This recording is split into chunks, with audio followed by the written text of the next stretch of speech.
Sir तुम्ही relationship मध्ये आहात का? हो. तर तुमच्या रिलेशनशिप मध्ये गैरसमज होतो का? आणि होतो तर कोणाला होतो? आणि त्याचं एखादं एक्झाम्पल आम्हाला द्याल? हो, कधी कधी होतो आणि तो माझ्या गर्लफ्रेंडला होतो. तो असा की ती रुसलेली असते आणि माझ्याशी बोलणं बंद करते आणि तिला वाटते की तिने मला शिक्षा दिली. हा आमच्यातला गैरसमज आहे. ओके, मला सांगा तुमच्या मते देशातील 4 अंधश्रद्धा गोष्टी कोणत्या आहेत? बघा, माझ्या मते सगळ्यात मोठी व पहिली अंधश्रद्धा ही की घरचे म्हणतात लग्न लावून द्या पोरग सुधरल.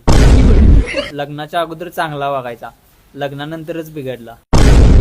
घरचे म्हणतात एक मूल होऊ दे मग जबाबदारी कळेल. आणि शेवटी सगळे म्हणतात 2 लेकराचा बाप झाला तरी अक्कल नाही. सर मला सांगा आपल्या भारतात असे कोणते व्यक्ती खतरो के खिलाडी आहेत? अहो, भारतात अर्ध्यापेक्षा जास्त खतरो के खिलाडी आहेत. कारण तंबाखूवर किती पण मोठा एक्स्ट्रा डेंजर लिहा तरी काय उपयोग नाही. ते बघा